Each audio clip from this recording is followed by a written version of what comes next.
Bwana sifiwe. Pia nikiwa mimi mdogo, kuna mama nilikuwa ninaangalia sana. Nilikuwa ninaangalia sana nikiwa mkubwa na tunaani mkubwa hivi na nikuwa hivi. Lakini kuna mama mmoja alikuwa ananishika mkono sana. Kila fellowship alikuwa ananipatia nafasi ya kuhubiri. Kwa hiyo nilianza kuhubiri nikiwa bado pale nikiwa mtoto mdogo. Na juzi nikaambiwa kwamba mama amegonjeka sana. Nikaingia kwa maombi, nikafunga, nikaomba na Mungu akamponya. Alikuwa very serious. Sasa watu mama wangu alikuwa ananiambia mama sidhani kama atastapa hiyo. Nikakumbuka kuna mwenye aliniambia, nikasema nitaenda tu kumuona, sikuomba. Na huyo mama akaambia dunia tu ghafla na nikasikia vibaya sana. Praise God. Kwa hiyo wakati unaposhika mtu mkono, pia wale baadaye atakuja kukusaidia. Pia mimi kanisa kuna wamama mimi nikiwaona, nasema hata mimi ninataka kuweka mama. Na kuna watatu ambaye nitawataja kama sijataja, najua kuna mwingine atakuja kutaja. Kuna mtu wa kwanza mimi wanampenda sana, anaitwa Madam Rose Kioko. Huyu mama anakuwa very smart. Kila wakati yeye anakuwa anatumia kufurahisha sisi kwa nini? Na mbona anakuwa very smart. Sasa mimi nataka nikikuwa hiyo miaka iko hivyo. Mama Maindi anakuwa forever young. Hata kimwangalia hapa watu wanatoa viatu, yeye ana live na toy na dance na hata pengine kuna miaka mingi kualiko. Kwa Yesu asifiwe. Na pia kuna mama anaitwa Romaini kama yuko leo. Anakuwa very hard working. Napatanaga naye ndani. Na ninakiona mimi nasikia tu kwa nimefurahia. Najua kwamba hata mimi wakati napendelea kuwa siku moja nitakuwa hata mimi ninang'ana forever young kuve. So praise God. So leo tunaenda kujifunza neno. Na kichwa hili neno nimepatia madhabahu za familia zinapofanya kazi katika ulimwengu wa roho. Hii neno tulisoma sana na hapa tumejifunza sana. Lakini leo pia tutaangalia historia ya huyu mtu wa Mungu. Na tutajifunza vile hii madhabahu iko very strong. Hizi madhabahu za familia. Madhabahu za familia ni zile madhabahu ambazo tumezaliwa huko ndani. Ni madhabahu ambaye watu wengi hata hatujuani kama zimetushika. Inaitwa ni madhabahu ya nguvu za giza kwa sababu inatumika na giza. Na pia kuna madhabahu za upande wa nuru ambayo ni madhabahu ya Mungu. Madhabahu ya upande wa giza, wengi tunaendaga tuseme once inaia nyumbani, tunaenda tunakuwa na sherehe, watu wanachinja, watu wanakula, watu wanafanya wengine matambiko nini, na bila wewe kujua unajiconnect. Na tangu za hiyo kwamba umeconnectiwa, wazee wale wa kitambo walianzia hizo madhabahu na wengi wao imetushika. Unapata somo ukamaliza, umekuja Nairobi lakini unashangaa una struggle. Uko Nairobi lakini unataka sana kule nyumbani kwenu kilima shamba. Sasa unashangaa, mimi nafanya kazi ya ofisi, kwa nini narudishwa kule nyumbani? Kumbe connection ile ambayo ni connectiwa na hizo madhabahu. Na watu wengi huwa wanaamini kwamba hizo madhabahu huwa zinavunjwa. Na nikakuja nikajua kwamba hizo madhabahu kumbe zisivunjwa. Kwa sababu kuna watu ambao wanaitumikia. Wao unaweza kuwa umeokoka, pengine mmezaliwa mkiwa 9.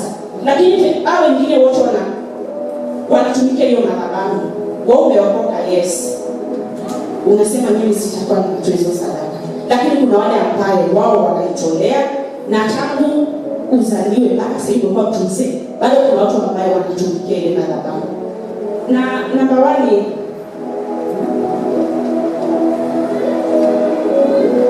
hizi madhabahu huwa zinafuatilia sana maisha yako na huwa zinajua hata kabla mtu azaliwe. Ni kama hiyo story ya Yesu. Wakati majuzi waliona nyota, walijua kwamba kuna mfalme amezaliwa. Kwa hiyo wakaenda wakitafuta ile nyota. Hata wewe kabla uzaliwe ulikuwa umeumba, Mungu alikuwa amekudesign kwa kitu fulani. Lakini hizi madhabahu za familia zinakuwa very smart. Zinakuja kazi na change destiny yako. Unakuta ile kitu mkubwa sio kufanya. Ndio maana unakuta umelea mtoto vizuri, alikuwa mkubwa, kila kishakuwa mkubwa tena unashangaa amebadilika. Ghafla mtoto sio ule mwenye mkubwa. Bwana Yesu asifiwe.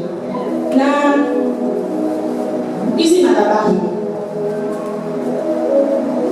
huwa ziko na kuhani. Na kuna ile mtu mwenye bwana anapeana instruction. Unaambia fulani wewe ndio mbuzi fulani, wewe ukifanya hivi na hivi, kwa sababu ni kitu ambayo umegrow nayo, unaifuata tu pasipo kujua kwamba kuna vitu ambavyo umejifunga nayo. Lakini pia kuna watu ambao hawajali shuhudia hii vitu kabisa kwao, wanashindwa hiyo nini, hatujawahi iona, hatujawahi shuhudia. Ukienda kwanza kufuatilia historia huko kwetu, mwanzo kuuliza ni nini kitambo wazee walikuwa wanafanya kwa hii familia yetu, ama ni nini hiyo juu mimi kwetu mimi sikuwa najua. Siku moja tulienda kuombewa, nikaambiwa wewe kitu kinakusumbua ni madhabahu ya kwetu upande wa baba. Mimi sijashuhudia chochote ambacho nimeshaifanya. Lakini wakati nianza kuomba Mungu nikifikiria, mimi madhabahu inavunjwa aje? Rafiki yangu mmoja akaniambia madhabahu inavunjwa na kama ni pesa yako kutoa sadaka mingi sana. Nikaanza kuomba Mungu kimsingi, kumwambia Mungu katika ufunuo. Nikakuja nikalia, kumbe kuna mtu kwetu huwa anachinja mbuzi kila mwaka. Lazima kila mwezi wa 7 wa 9 lazima achinje. Na nikaanza kusikia nini mtu anachinja hiyo. Ndio sasa nikawa ninakitoa maono na ndoto, nikaanza kuuliza, nikaanza kwenda nikitengeneza na Mungu akakuja akanishangaza. Bwana Yesu asifiwe. Kwa hiyo matumaini yangu kama pia wewe utaanza kwenda kuchunguza kujua ili madhabahu ya upande wa kwenu, upande wa baba, huwa inaleta madhara gani kwa familia? Ni ya magonjwa, ni ya umaskini. Watu kwa confused. Unakuta kabisa umejitahidi lakini hakuna kitu. Na hapa ndio kwa hii neno hapa inasema ya kwamba natazama, tunasoma Wafalme wa kwanza 13 mstari wa kwanza, tunasoma natazama akatoka mtu wa Mungu katika Yuda kwa neno la Bwana, akafika Betheli, naye Rehoboamu alikuwa akisimama penye madhabahu kufungize uvumba. Basi mtu huyo akapiga kelele juu ya madhabahu kwa neno la Bwana akasema, madhabahu, Bwana asema hivi, angalia mtoto atazaliwa katika nyumba ya Daudi, jina lake Yosia, na juu yako atawachinja makuhani, na mahali pa juu atafukiza uvumba juu yako, na mifupa na watu itateketezwa juu yako. Kwa hiyo hapa tunaona ya kwamba kumbe madhabahu kwa masikio. Ndio maana alienda pale akaanza kupiga kelele akisema, madhabahu uko na masikio. Kwa hiyo ukiwa unaongelesha kitu iko na masikio, hii madhabahu iko na masikio. Wakati ule mtu wa Mungu aliendelea kupiga kelele, kuna mtu wa hiyo madhabahu ambaye hapo na taarifa ya kwamba kuna mtu ambaye anakuja kuvunja hii madhabahu. Yeye ametumwa na Mungu, amefuata agizo la Mungu na ameenda kufanya kazi ya Mungu. Na akasema hapo mbadhiri, akatoa ishara siku ile, akasema hii ndio ishara aliyonena Bwana, tazama madhabahu itapasuka na majivu yaliyo juu yake yatamwagika. Na itakuwa hivyo hivyo, kwa sababu alisema kwa neno la Bwana ya kwamba hiyo madhabahu itapasuka. Hiyo madhabahu iligeuzwa ikakuwa ya kufanya ya kutolea miungu za kigeni. Wakaanza kutoa uvumba, hizo vitu zinakuwa wanatoa hizo wakati kuhakikisha kwamba hiyo madhabahu inaendelea kuwa very strong. Ikawa Mfalme Rehoboamu alipoyasikia maneno ya yule mtu wa Mungu, alipopiga kelele juu ya madhabahu huko Betheli, alinyosha mkono wake pale madhabahuni akisema, mkamateni basi ule mkono, mkamateni basi ule mkono wake alionyosha ukakauka, wala hakuweza kurudisha kwake tena. Kwa hiyo alikasirika. Kwanza umekuja kwangu, unakuja kama si nikuje kwako na niingie, hata sijasema inakuja sijapiga mwili, nikuje straight na nianze kuchange rules za pale kwako, unafurahia. Huyu mfalme hakufurahia na akasema akasema mtu ashike, lakini bila ninyosha mkono ile mkono kabakia hapo hapo. Nini inaendelea?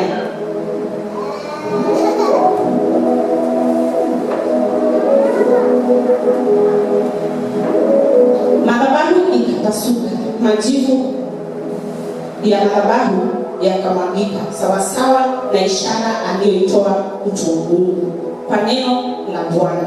Mfalme akajibu akamwambia yule mtu wa Mungu, umsihi sana Bwana Mungu wako, akaniombee ili nirudishe mkono wangu. Tena yule mtu wa Mungu akamwomba Bwana, mkono wa mfalme ukarudishwa tena ukawa ulivyokuwa kwanza. Kwa Yesu asifiwe. Yaani yule mtu wa Mungu alikuwa tu na roho nzuri. Juu mimi kama mimi ningekimbia na niende nimwache hivyo. Lakini yeye alitii sauti ya Mungu. Akasema hiyo mkono irudishe, hiyo mkono ikarudi. Mfalme akamwambia mtu wa Mungu, karibu nyumbani kwangu ujiburudishe nami, nitakupa thawabu. Mtu wa Mungu akamwambia mfalme, ujaponipa nusu ya nyumba yako, sitaingia pamoja nawe, wala sitakula chakula, wala sitakunywa maji mahali hapa. Maana ndivyo nilivyoagizwa kwa neno la Bwana, kusema, usile chakula chochote, wala usinywe maji, wala usirudi kwa njia ile uliyojia. Huyu mtumishi wa Mungu alikuwa amepatiwa instruction na God, alipatiwa maelekezo. Lakini hapa ninafikiri kama alikosea kusema, kwa sababu ile madhabahu alienda kuvunja ilikuwa na nguvu sana. Na hii madhabahu za familia sana huwa zinatuconnect na chakula. Kuna nguvu ya chakula. Yaani kwa kila sherehe lazima kuchinjwe na lazima watu wakule. Na wakati hapo mnakula, hapo mnajiconnect na nafsi yako na ile madhabahu. Sasa ule mtu mwenye anasimamia madhabahu alikuwa na yaani ni kama ile kushika. Yeye atajua ile njia unaenda na ile njia utokee. Bwana Yesu asifiwe. Ndio maana ni muhimu sana tukiombea watu wetu, tukiusii Roho Mtakatifu awasaidie ili madhabahu isije kawabeza. Juzi nilikuwa naangalia video ya Nigeria, alikuwa anazika watu wengi sana. Lakini huyo mtoto bila alishikwa yeye akawekwa kwa hiyo shimo hao watu, yeye aliweza kutoka. Nikasema hii ndio ibada ya sadaka. Pengine mzazi wake alikuwa anaombeaga watoto wake sana. Kwa sababu kwa nini hao watu wote karibu 100 kuna mwenye ashawaitoboa, lakini mtoto tu pekee yake alikuja na kutoboa shimo na watu wakajua pale kuna shida. So ni vizuri tukianza kuombea watoto wetu na tukitubu. Kwa sababu hizi madhabahu ndiposa wakati watoto wetu wanakuwa wasikuje kupigana zile vita ambazo tunapigana. Wasikuje kupitia zile. Ndio tunasema mimi si mtu wangu kupitia nini. Lakini sisi tuna ushahidi kati unaangalia kwa nini ulikuwa unapitia hiyo. Praise God.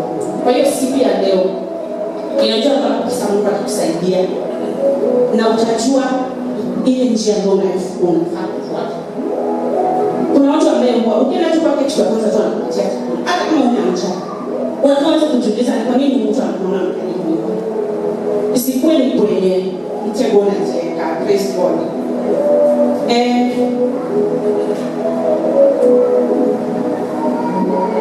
Mtu wa Mungu akamwambia mfalme, ujaponipa nusu ya nyumba yako, sitaingia pamoja nawe, wala sitakula chakula, wala sitakunywa maji ndani. Maana ndivyo nilivyoagizwa kwa neno la Bwana, kusema, usile chakula chochote, wala usinywe maji, wala usirudi kwa njia ile uliyoijia. Basi akaenda zake kwa njia nyingine, wala hakurudi kwa njia ile aliyoijia Betheli. Basi nabii mmoja mzee alikuwa akikaa katika Betheli. Wanaye wakamwendea wakamwambia kila neno lililotendeka yule mtu wa Mungu siku ile katika Betheli na maneno aliyowaambia mfalme. Nayo walimwambia baba yao. Kumbe pale kulikuwa na watoto walikuwa wanaangalia kila kitu ambacho kinatokea. Na wakakimbia kwa baba yao mbio sana. Ndio ujue vile hii madhabahu ziko na nguvu. Akakimbia kumwambia dadi aujue nini kilitendeka.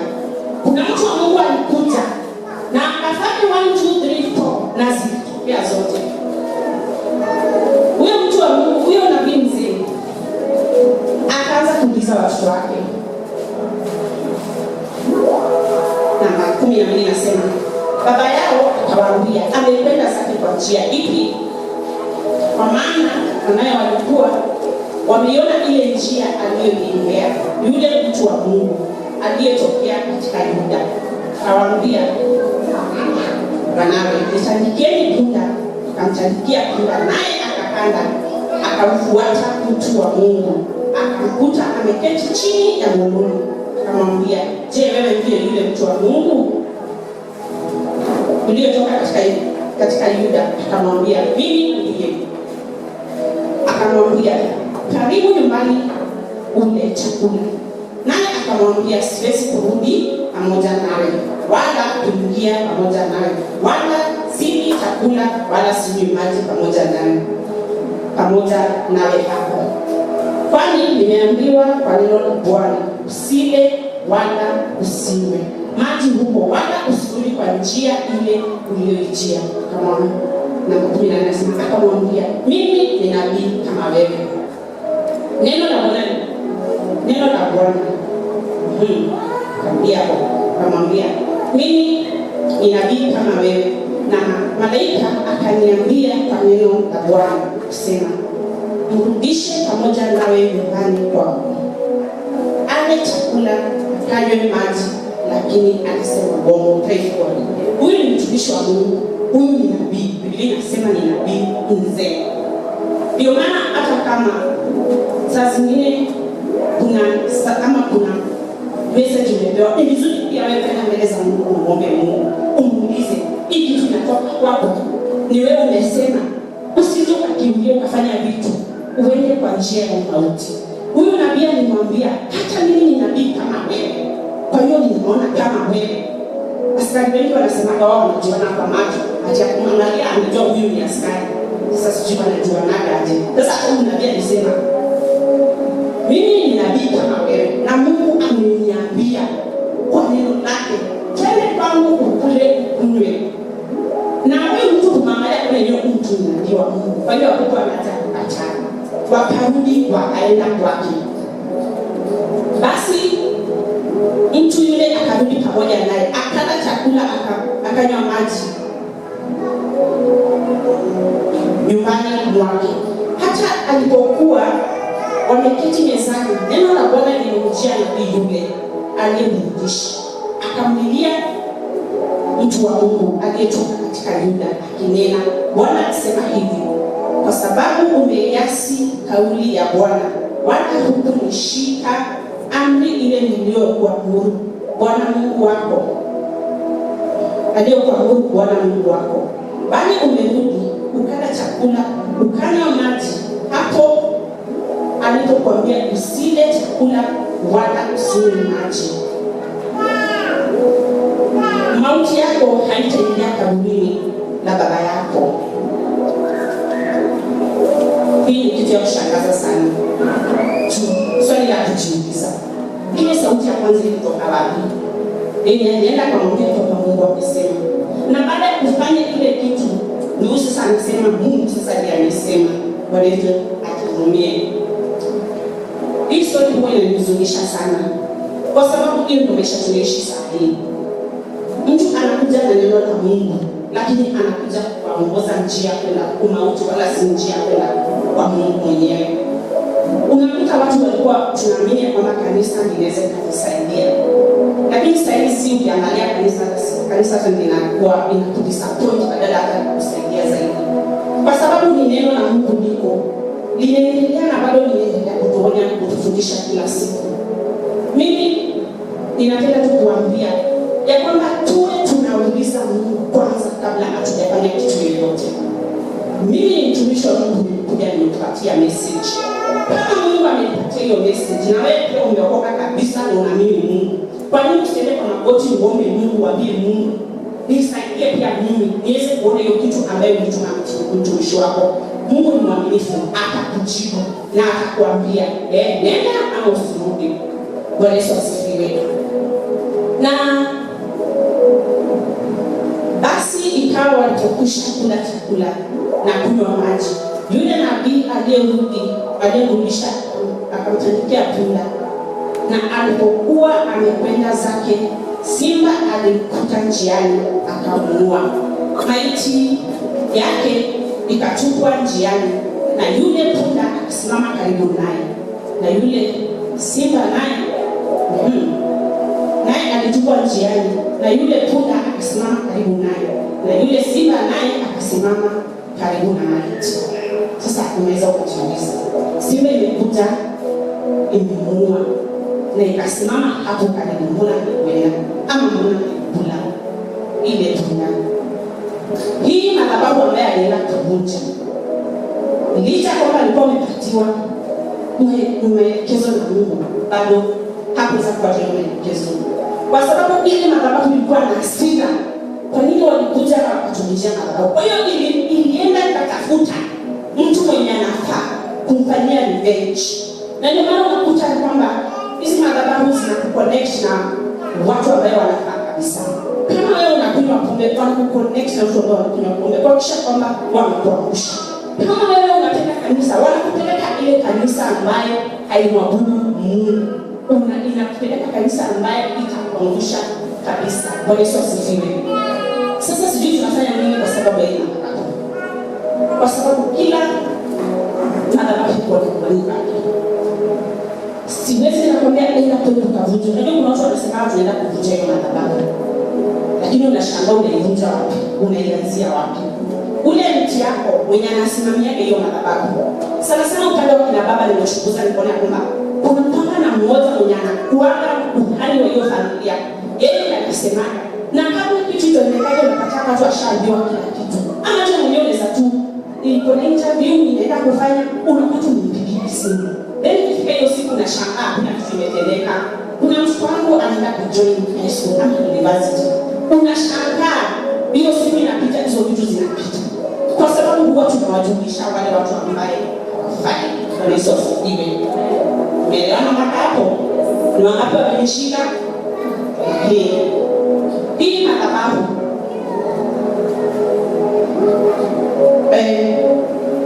ya Mungu ni madhabahu ambayo tuko hapa mbele. Ni madhabahu ya Mungu ambayo ndio tunakimbilia katika shida. Ni madhabahu ambayo haina confusion na haiwezi kupeleka kwa njia mbaya. Ni wewe tu kuamini Mungu ya kwamba nichagulie madhabahu ambayo itakayokuokoa. Na hii ndio uweze kujitoa kwa hii madhabahu ya familia. Ni wewe kwanza kutubu, unatubu kila siku. Unaambia Mungu katikati ya kila ghadhabu, kumbuka msamaha kwa sababu ya hii madhabahu ya familia yetu. Unataja majina ya baba yako, unataja majina ya baba na mama yako. Unatubu ndio Mungu aweze kukutoa. Kwa sababu ukisema unaenda kuvunja, utakuwa unajimaliza. Kuna mama mmoja nilienda nikamwambia, ni kama kuna shida madhabahu kweli pale wa baba. Kaniambia ni kweli kabisa. Nikamwambia anza kuomba ukifunga. Kuomba Mungu neema ili Mungu akupatie neema ujue vile utaanza kutoka. Kwa sababu ukicheza miaka yako yote unaona kabisa. Akaniambia hata nikishawaenda nikavunja. Nikamwambia ulienda kuvunja aje? Akaniambia nilienda na maji na ndoo. Nikaweka chumvi kama jumagadi nikaweka pilipili nikaweka kila kitu. Na nikaanza kumwaga kwa shamba yote. Sasa nikawa najiuliza, na kama ilikuwa tena kazalienda na ndoo ngapi ama nenda kiasi gani? Nikamwambia usipoenda kwa magoti na kutubu bado utabaki pale pale. Ni mtu wa Mungu, ni mtu anajua Mungu na anajielewa vizuri. Lakini alisema yeye alikuwa ameshafanya. Tukakaa miaka miwili. Nilipokutana nilipata pale pale. Nikamwambia nataka kusikia sauti ya Mungu. Hata ile siku ya sauti ya Mungu ndio utaweza kutoka hiyo shida. Kwa sababu sisi tunapenda kujidanganya na kwamba hiyo kitu inaamini muamini. Sasa zingine Mungu anatumana bila sisi kujua. Hata Mungu anaongea kupitia mtoto. Mtoto anakuja anaanza kuelezea.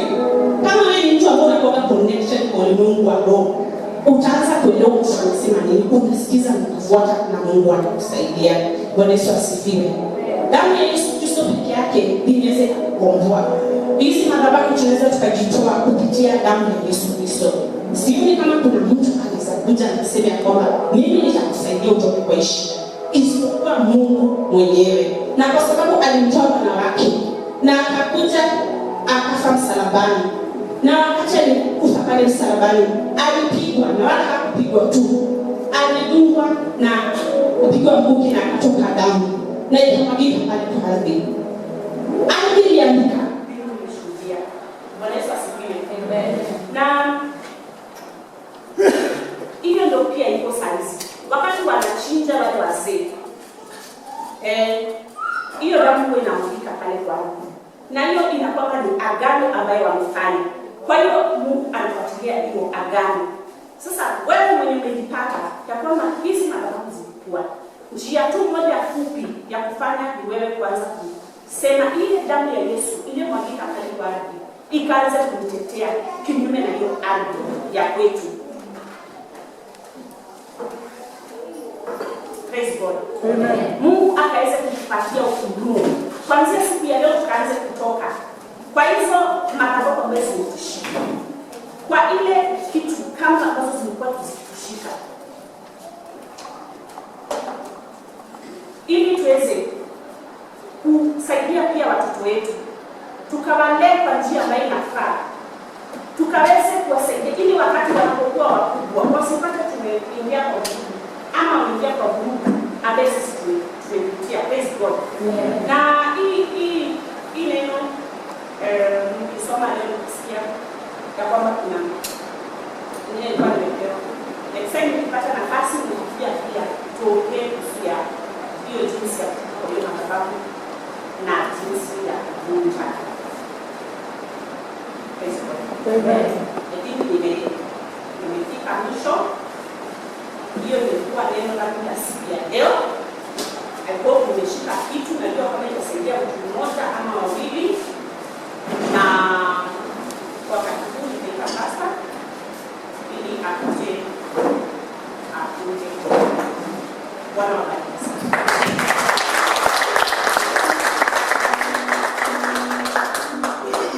Asante, tupige makofi sana.